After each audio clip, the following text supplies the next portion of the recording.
Hola, buen día, buenas tardes, buenas noches, ¿cómo están? Mira, en la clase de hoy vamos a trabajar con adverbios de cantidad. Entonces tome tu libro en la página 28, ¿sí? Porque vamos a trabalhar advérbios de cantidad.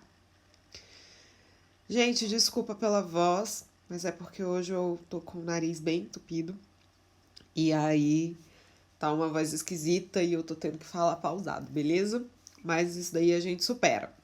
Então hoje a gente vai falar sobre advérbios de cantidad. O que são os advérbios de cantidad?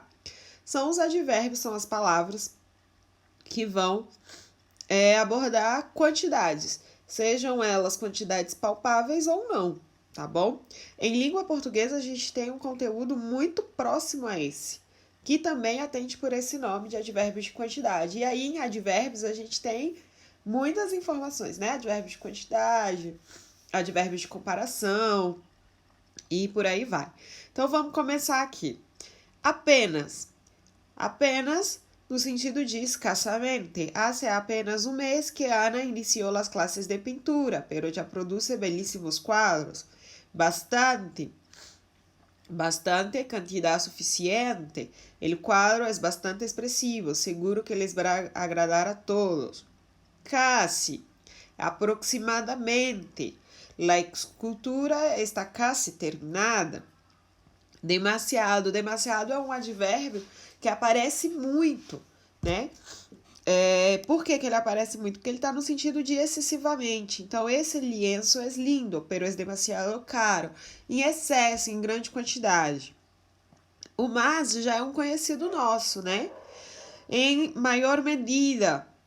Ou também no sentido comparativo. A gente estuda muito esse mas no sentido de comparação.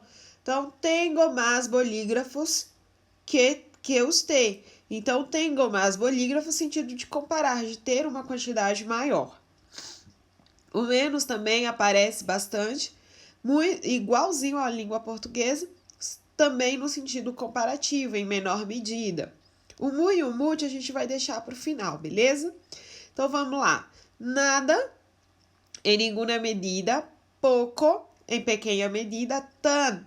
Tan também aparece lá nos comparativos.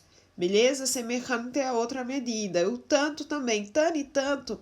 A gente até estudou isso quando a gente estudou os advérbios de comparação. E o totalmente. Vou chamar sua atenção aqui para o nada, porque tem um outro advérbio que se parece muito com esse nada, que é o nadie. E aí é importante você não confundir nada com nadie, beleza? Para não acabar falando o que não deve.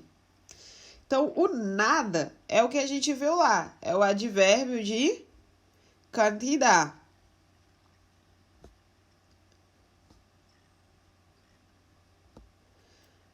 Cantidad.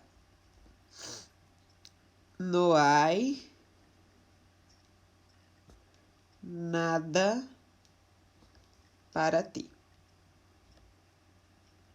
Certo? Já o nadie vai significar ninguém. Opa, não é essa cor que eu quero, não. O nadie vai significar ninguém. Então, nadie hizo la actividad.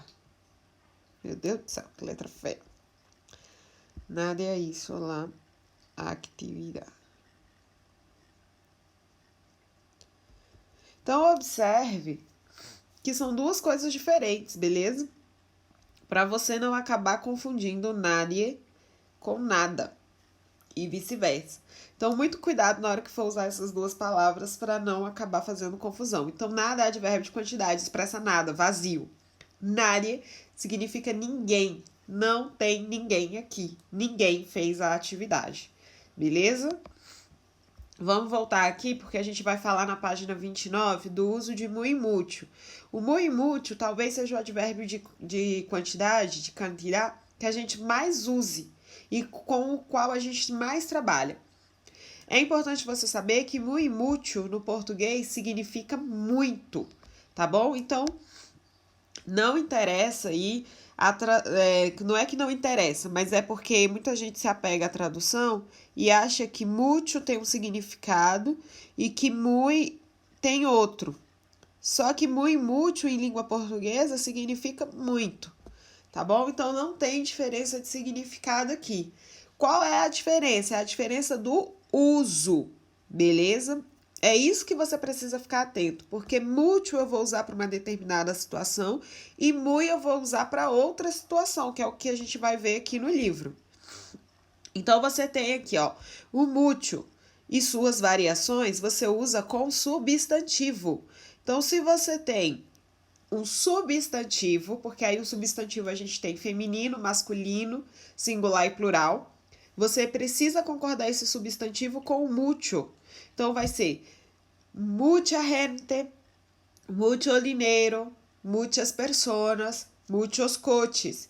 O advérbio faz concordância com o substantivo. Já em contrapartida, quando esse mucho é usado com verbo, ele não tem variação. Então, tenho que praticar mucho para conseguir melhorar. Praticar mucho, o mucho é a intensificação do verbo. Logo, se a intensificação do verbo, ele não é variável. Beleza? O muy, por sua vez, ele vai fazer concordância com adjetivos ou com advérbios. E aí, esses advérbios são temprano, tarde,